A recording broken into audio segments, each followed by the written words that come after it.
About 7 years ago, I got an invitation to attend my cousin's dinner party. Strangely, I had never met him before.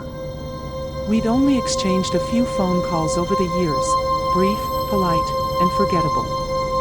So when his family suddenly invited me after all this time, I was unsettled. Curious, but unsettled. The invitation included an address so obscure, even my GPS gave up.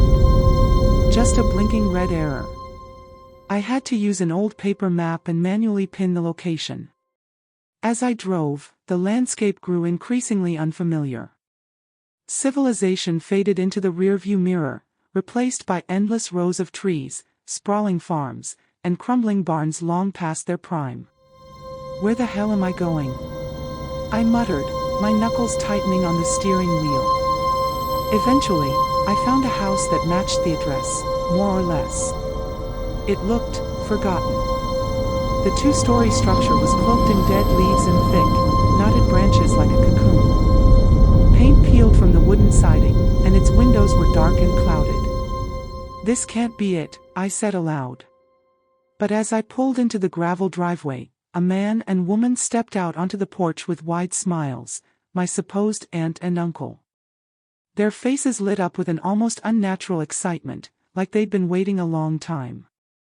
Too excited for someone they'd never met in person. "Welcome, welcome," my uncle said, wrapping me in a hug that lingered just a moment too long. My aunt's eyes scanned me, curious, calculating.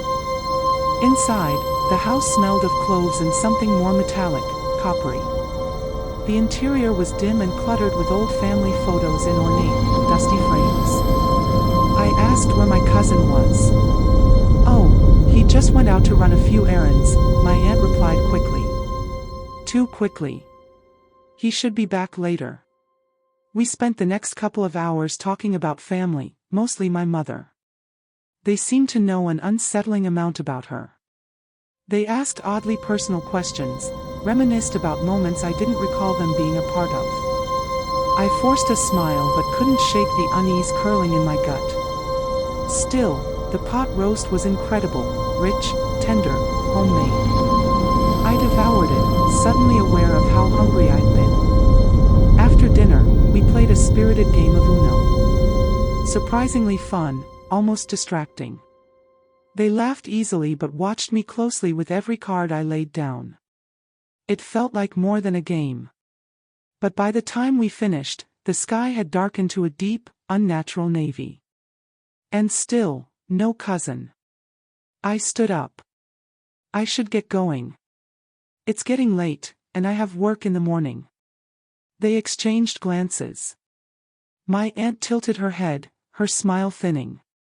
"I thought you were staying the night," my uncle said, voice soft but with an edge of something off. I chuckled nervously. "Nah, can't. Gotta get back. I'll be fine."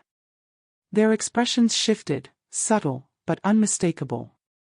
No longer warm. My aunt's tone hardened. "It's much better if you leave tomorrow morning. Trust us. You'll get lost in the dark." "I'll be all right," I said, trying to keep my voice even. "I'm a good navigator.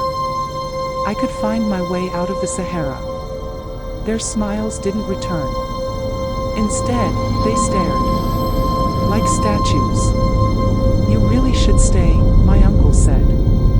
"For your own sake." Something about the way he said it made my skin crawl. My instincts screamed at me to leave.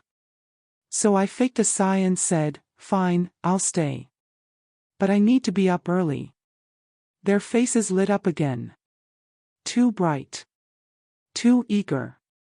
The moment they disappeared down the hall to get blankets, I ran. I bolted out the front door, jumped into my car, and sped down that godforsaken road, heart thundering.